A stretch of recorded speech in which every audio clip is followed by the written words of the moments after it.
s'est lancés toutes les deux entre sœurs dans un projet qui s'appelle Toits d'Europe. On part à la rencontre des jeunes Européens dans toutes les capitales européennes afin de comprendre quelles sont leurs attentes concernant l'Union européenne. Bonjour, je suis Mathilde Herriot et je suis étudiante en école de commerce. Bonjour, je suis Sophie Herriot et je viens de terminer mes études de journalisme. On a débuté le projet en janvier dernier où il a fallu créer tout d'abord une entité administrative. C'est pour ça qu'on a créé une association Toits d'Europe auprès de la sous-préfecture de Châtelain. Ensuite, il a fallu trouver du financement. On a fait des demandes de subventions auprès du Conseil général du Finistère et des Côtes-d'Armor.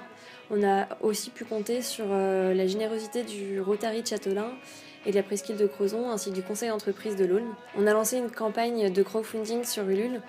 Donc on a pu récolter 1 600 €, donc de gens qui sont venus spontanément nous aider en échange de cadeaux qui viennent de tous les pays qu'on a pu visiter. Alors avec Mathilde, on s'est lancé donc dans Toits d'Europe, c'est donc un documentaire d'une 30aine de minutes qui sera accompagné aussi d'une série de vidéos sur chaque pays, comme par exemple on a pu faire sur le Brexit et sur la Pologne actuellement. En supplément de la mini-série et du documentaire, on a choisi de réaliser également un web documentaire, c'est-à-dire que c'est un site en ligne où on met des vidéos, des reportages écrits et des photos qu'on a pu réaliser tout au long de nos différentes expéditions dans chaque pays. À l'heure actuelle, on a rencontré plus d'une 50aine de jeunes à qui on a posé des questions, avec qui on a discuté. Ça n'a pas été un projet qui a été tout le temps facile à monter. Déjà, on a eu nos parents qui étaient un petit peu inquiets au début parce que nous laisser partir toutes les deux dans les pays de l'Est, c'est toujours un petit peu compliqué.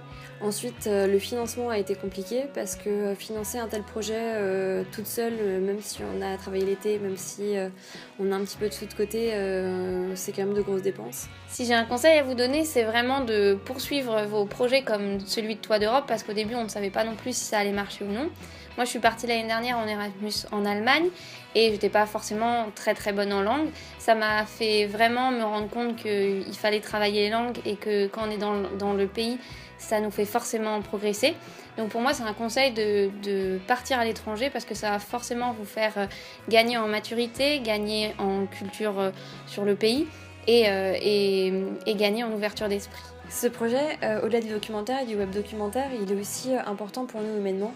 Déjà parce qu'on le fait entre sœurs, mais aussi parce qu'on a été à la rencontre de personnes aux cultures complètement différentes, qui ne parlent pas notre langue, qui sont dans des pays où on n'aurait peut-être pas été sans ce projet. C'est sûr que c'est des gens qu'on n'aurait jamais rencontrés dans la vie de tous les jours, parce qu'on s'est vraiment forcé à aller à la rencontre de nouvelles personnes. Donc voilà, on en revient tous les deux vraiment avec une expérience très très riche et très riche des rencontres qu'on a faites sur place.